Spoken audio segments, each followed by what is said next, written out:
Okay, we will start again the third part of the networking, that is the protocols. All right, so we are coming straight to that. Other protocols. Yesterday we had discussed up to TCP/IP protocols like transmission control protocol and internet protocol. Fine.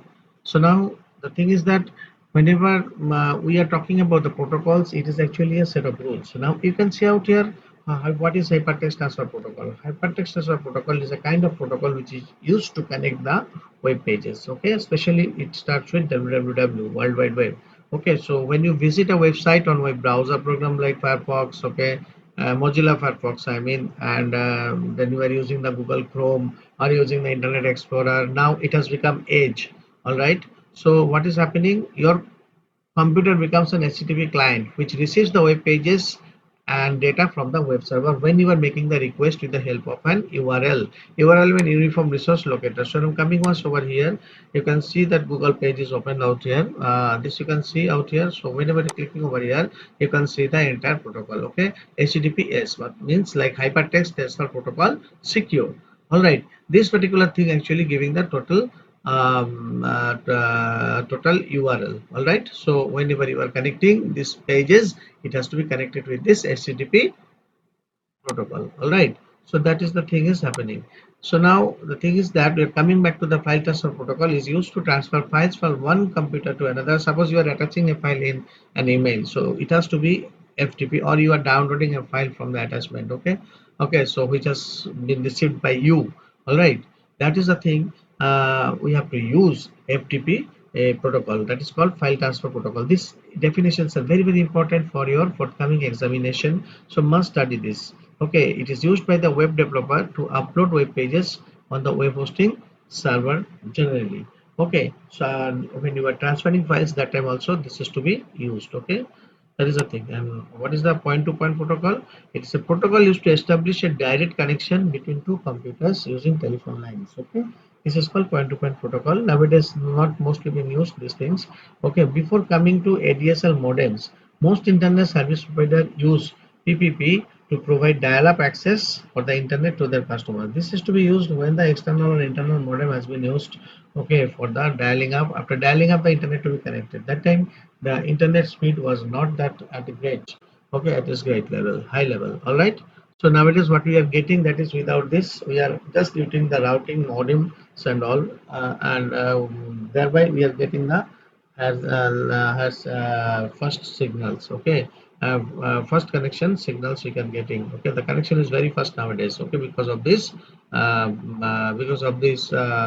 routers and all. Okay, that is the things. And so as means the speed will increasing, means that as long as we are as fast as we can connecting the web hosting web servers. All right, that is very important for us. Okay, so then only the files, HTML files can be served to us. Okay, that is what we are getting nowadays. We are not dialing up whenever you are putting it on, because of these high speed modems, your internet is always on, right? So I'm coming over here in the MAC address. MAC address is a kind of address that is actually to recognize a machine when it is connected in networking. All right, a computer or node on a network needs a network interface card or LAN card. Okay, and each LAN card has got a unique 6-byte physical address. Okay, assigned by the manufacturer. Okay, this is called media access control or MAC address. Okay, not only computer unit, any machines like your mobile is also has got it MAC address. Okay, so whenever you are uploading or downloading something from the internet, this MAC address will recorded. Okay, this MAC address will be recorded by the web server and it can recognize your device easily. Okay, so MAC addresses are 48 bit, that is the 6-byte hexadecimal numbers. Okay, hexadecimal numbers means like the digits are having the 0 to 15. There will be 16 digits. Is called an hexadecimal system. All right. So this first three, which is in red in color, you can see these are all manufacturer code. Shows the manufacturer ID, and second half shows unique serial number on the card. Unique serial number on the card. So these six periods you can see out here is identify a network device on your machine, on your system whatsoever. Okay, and it is unique in nature, it cannot be changed. Okay, in a network the MAC address uniquely identifies each node or network segment and allows frames to be marked on specific hosts. All right. So each machine can be recognized easily by using their MAC addresses, and it is permanent physical address and does never change. These are the properties of the MAC address. Example like this. So here what is happening? First three are the manufacturer code, and next three are the what do you call? Next three are the ID of the unique serial number of the card, or you can say the device ID.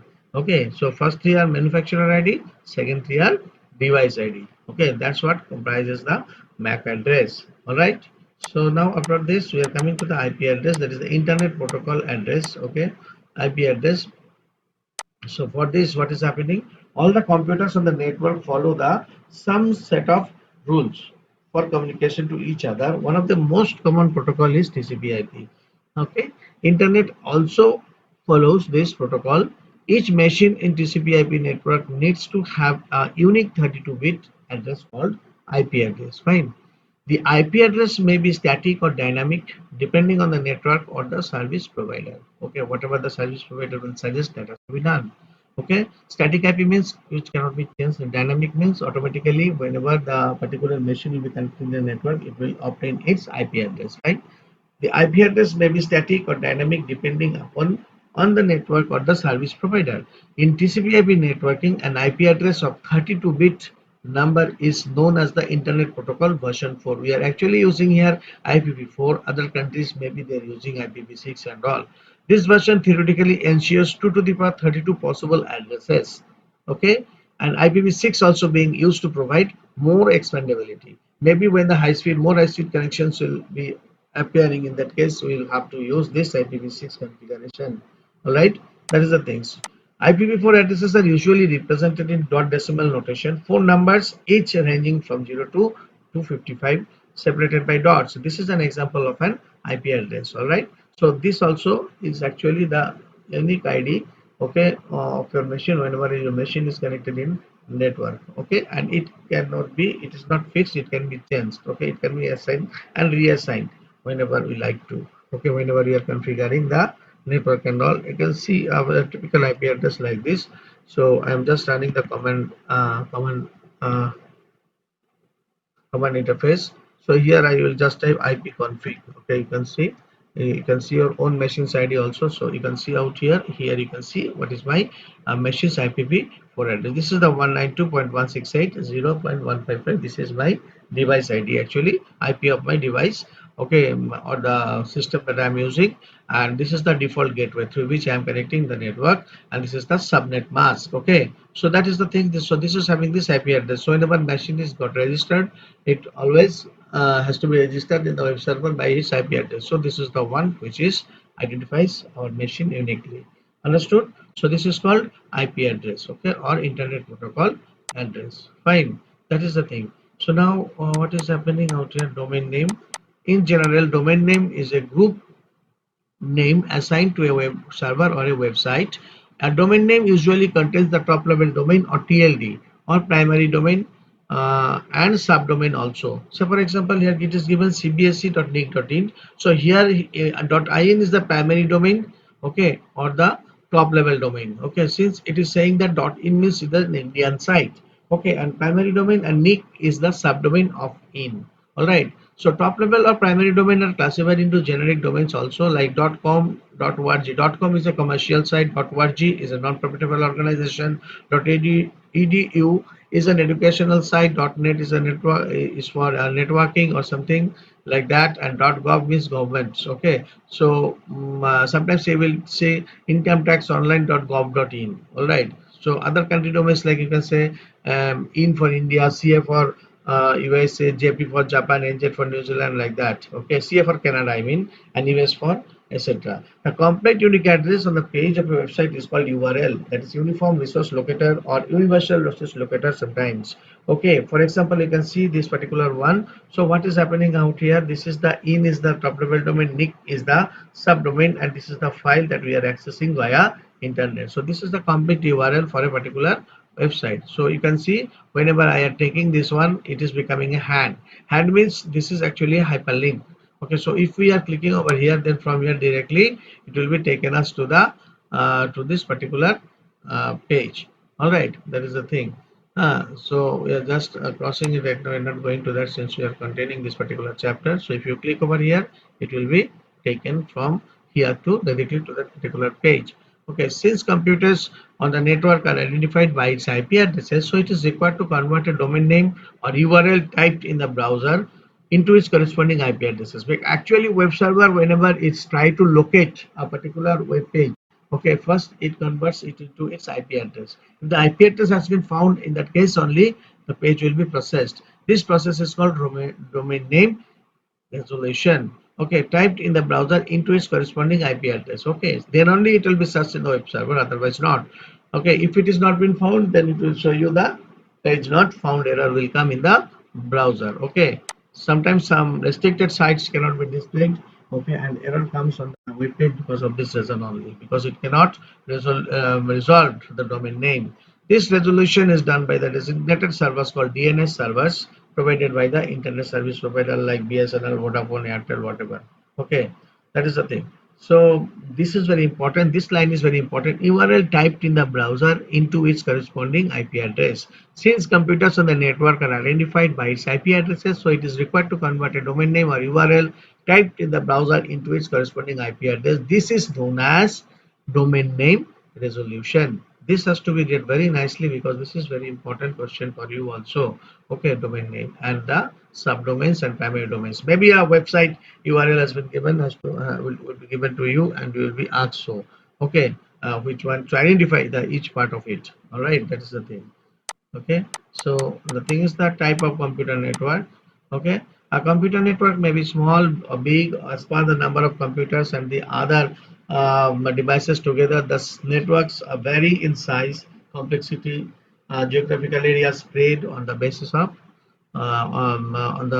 of geographical spread. Network may be classified in the following, like PAN is the personal area network, very short span, you can say 10 meters. So you are using it not for only for transferring files, okay, between say two mobiles can form a PAN, personal area network. Okay, that is the thing. So it is it is used to connect to laptops, like connect computers, laptops, mobiles, and other IT enabled devices to each other. So especially the handheld devices can be a part of this ban, because your it's for this one no government license is required. Okay, you can access it easily. Okay, and its reach is very small. Okay, up to 10 meters you can operate within that. You can operate. All right. Okay. And local area network. The system spans a small area, or like a small office or home, a school building, you can say, an office building, you can say. The computer systems are linked with the wire cables or wireless system. WLAN also you can use. Okay, the key purpose of LAN is to sharing the resources, and especially the networking actually provides us the sharing concept. All right, LAN users can share data, programs, printer, or any other resources that are present in their system. Okay, metropolitan area network is what? A large computer network also, that usually between two cities or a large campus, you can say, like in the campus of Northern University, there can you can say um, uh, CAN. CAN means campus area network, but it can be termed as MAN nowadays. Okay, MAN usually interconnects a number of different LANs. Okay, and it also shares the computing resources among users. Okay, that's the thing. So basically, whatever network you are using, your purpose is only one prime purpose is there. What is that? Is to share the resources, and thereby we can also the cost also come down. Okay, whenever you are sharing a device into the network, you can do the printing job or any other kind of job, okay, by using is using that. So if it is a small network, single devices or two three devices, no need to use all the devices or to install each and every devices individually. That is actually reduce the cost. Definitely cost of installation will come down. Okay, and now what is happening? Next one is wide area network. This type of networks are widespread. Okay, from country to country, intercontinental, whatever it is. Okay, the geographical area across the countries and continents. These are generally used to interconnect several other types of networks such as LANs, MANs, WANs, even. Sorry, LANs, MANs. Your internet is a very good example of a one. It facilitates fast and efficient exchange of information at high speed at low cost. Okay, high speed, low cost. Suppose you are sending an email from to Australia by using internet. So it will not take even just you click, it will reach over there. Okay, at lightning speed. Okay, so no need to. So the same letter you would have sent by courier and all, it will just take at least 10 to 15 days. Okay, so the communication has become very easy with internet, and the cost is also not at great level. Okay, it is very low cost. Okay, so internet is the most cheapest mode of transmission media. All right, medium, I can say. So you can see a comparative chart over here for some while types of network. So parameter, different parameters it has been given, like area covered, networking cost, transmission speed, error rate. Okay, network devices used, technology media used. So what thing is noticeable out here, that is this one, like highest. Okay, so highest, it is saying what highest you can say out here. What is highest? Looks like error rate is highest. So though even error rate is highest, but many cases, in 90% cases, we are not facing problem. Okay, to send a particular document from one place to another by using one. Okay, in the environment of one rather. Okay, so you can see out here the what are the devices being used: WLAN, USB dongle.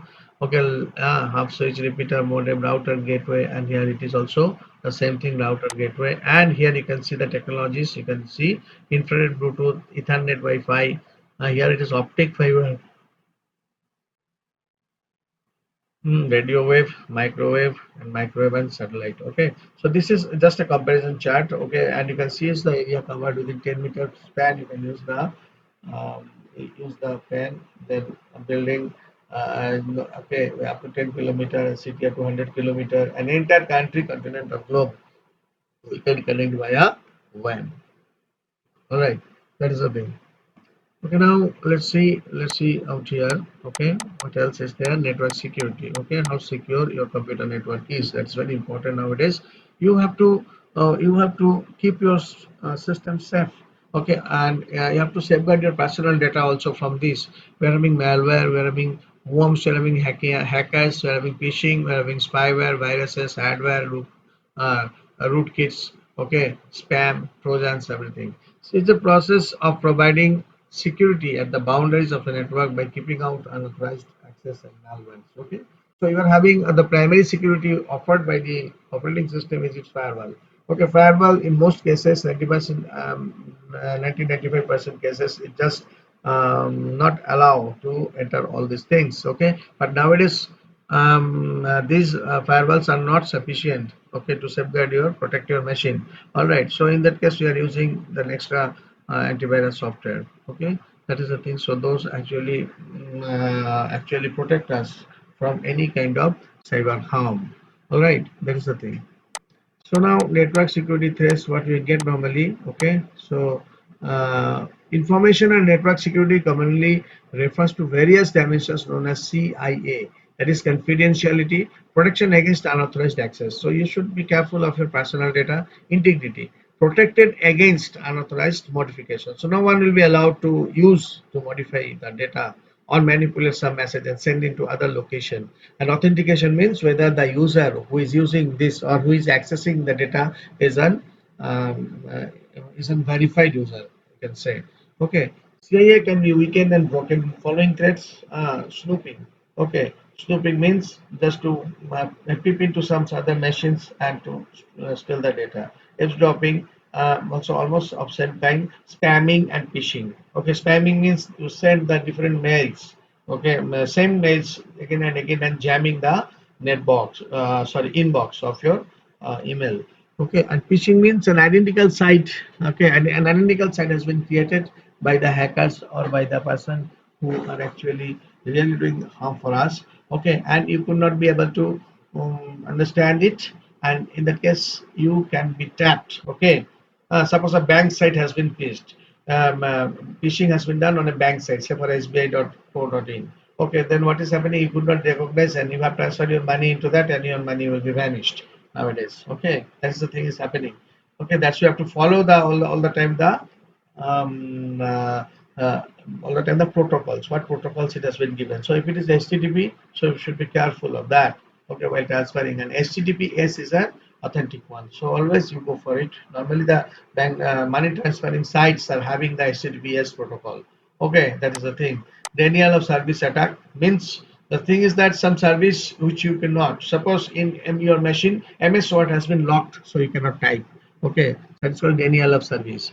And hackers and crackers are always there. Okay, they are always ready to steal your data, your credit card details, your ATM details, everything. And malicious program like virus, worm, and Trojan horses. These are also slowly but effectively will harm your system. Your system will be crashed and you will not be able to work. So this security things actually, this security aspects also you have to see, okay, whenever you are working with internet. That's why no need to access those websites which are really harmful. Don't download much of the songs, pictures and all, because you don't know that whenever you are downloading those attractive things, obviously there must be some virus, worm and trojans are there. Okay, nowadays a few Play Store games also are having trojans into them. Okay, not in the form of virus, but whenever you are playing the things, your details will be transferred. When you are registering yourself, you are giving your email ID and your other details. Okay, where your geographic location,